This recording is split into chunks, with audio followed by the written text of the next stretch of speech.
Voilà. Mais quant à définir exactement ce qu'est la littérature de science-fiction, alors là, si on commence, on s'embarque dans un débat qui dure depuis 100 ans et qui a déjà causé pas mal de morts.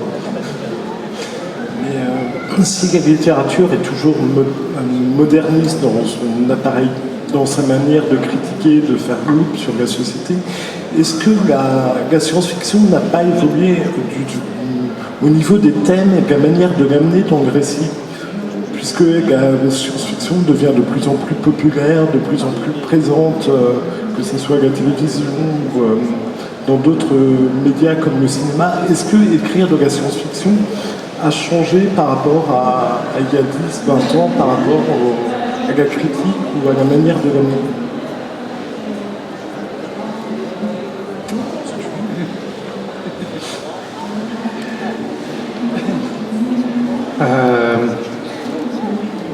La question est faite 10 lignes. Est-ce qu'écrire de la science-fiction, la manière d'écrire a changé ou... Est-ce qu'il y a eu un changement de paradigme du coup, puisqu'on est quand même sur des clés de la science-fiction qui sont de plus en plus connues? Moi, je dirais que effectivement la façon d'écrire de la science-fiction, d'imaginer l'avenir ou des avenirs possibles, même d'envisager ce genre littéraire, change tout le temps avec le monde en fait. Ça change tout le temps parce que c'est une littérature vivante et en expression perpétuelle. Et ce que je voudrais dire, c'est que pour moi, la science-fiction, c'est par essence la littérature de notre monde industriel et technologique actuel. Si ce monde a engendré une forme d'art spécifique, bon, à part le cinéma ou la 3D, mais, enfin oui, le cinéma, on peut en parler, mais en littérature, ce monde a engendré la science-fiction qui, malgré quelques précédents célèbres, dont Gilgamesh, que Pierre vient de nous citer, qu'on considère toujours comme étant le premier roman de science-fiction de tous les temps, mais c'est en fait le premier roman de tous les temps, tout court. Donc il met tous les genres littéraires en lui-même, quelque part. Mais la science-fiction est même éclair industriel, en fait. Les premiers romans de science-fiction dignes de ce nom, enfin, qui ont tous les critères du roman de science-fiction, c'est-à-dire l'analyse du monde, une prospective technologique, l'exploitation d'une découverte, ses conséquences techniques et sociales possibles, etc. La réflexion sur l'avenir de cette découverte. Bon, c'était Frankenstein de Mary Shelley, 1818, on venait de découvrir à peu près l'électricité. Enfin bon, quelques années auparavant, mais disons que ça arrivait à la connaissance du public. Et avec l'électricité, avec la machine à vapeur, avec les premiers avions, avec les premières voitures, sont apparues les premières histoires de science-fiction. Donc, le monde évoluant à toute vitesse depuis ce temps-là, la société industrielle étant une société en expansion permanente, la science-fiction est également en expansion permanente. Et à tel point que elle s'introduit dans toutes les formes d'art à peu près. C'est pas seulement une littérature, c'est une culture. Donc c'est la culture du monde moderne par excellence, à mon avis. I like what you said about science fiction being, a living literature that constantly is changing.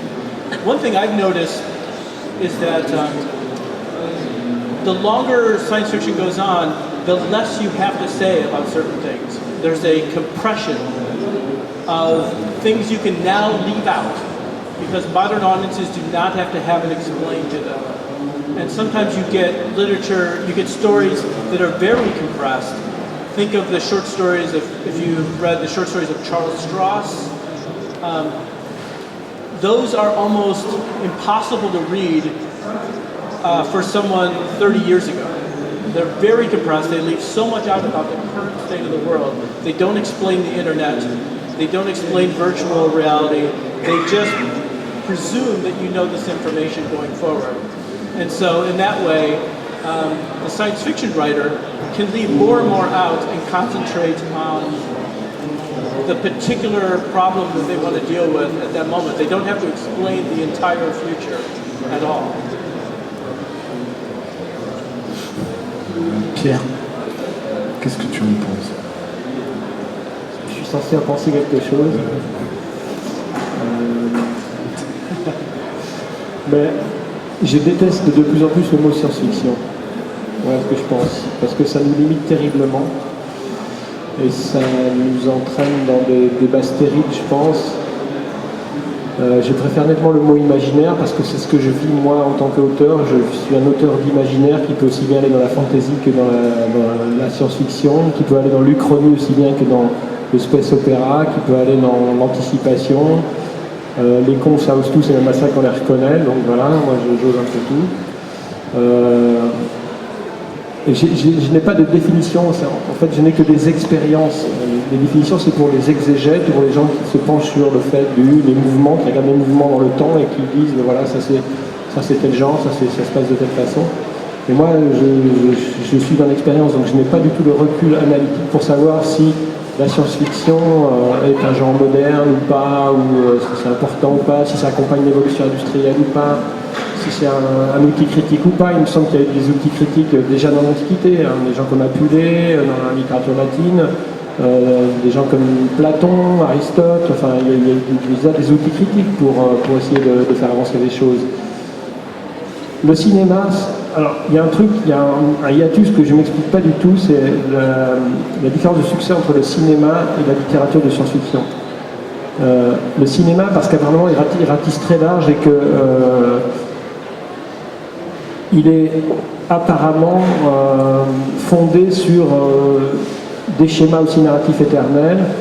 Et la littérature semble un peu plus compliquée à aborder. Il y a beaucoup de gens qui disent non, je ne lis jamais ça, je ne regarde jamais de science-fiction, alors qu'ils vont voir des films de science-fiction sans le savoir, ou qu'ils ont parfois lu aussi des livres de science-fiction sans le savoir, mais par principe ils vont pas y aller parce que la science-fiction peut-être invite à la réflexion profonde. Enfin, je pense qu'elle est bonne quand elle remet en cause les conditionnements, quand elle déplace le point de vue. C'est ça qui m'intéresse moi en tant qu'auteur, c'est déplacer le point de vue, dire ami auteur, ami lecteur, peut-être que si tu lis ce livre, tu vas légèrement décaler ton point de vue, tu vas voir les choses sous un angle différent, et peut-être que ça te fera avancer dans ta réflexion sur le monde. Je pense qu'on est dans un univers extraordinairement conditionné, de plein de façons, et moi j'ajoute la touche de spiritualité dans tout ça. Alors là ça fâche en général, la moitié des gens quittent la salle, outrés. Parce que je pense que c'est indissociable de l'humanité et qu'il manque cet aspect peut-être à notre époque qui est extrêmement matérialiste, c'est-à-dire c'est la pensée matérialiste qui domine, et j'essaie de voir à quel point la pensée matérialiste nous conduit au désastre permanent parce qu'elle nous conduit dans la matière en quelque sorte, et j'essaie de voir comment on peut s'en extraire en sortant de tous ces conditionnements-là matérialistes et en essayant de développer une véritable spiritualité qui est exactement à l'opposé des religions, qui n'est qu'un conditionnement matérialiste de plus.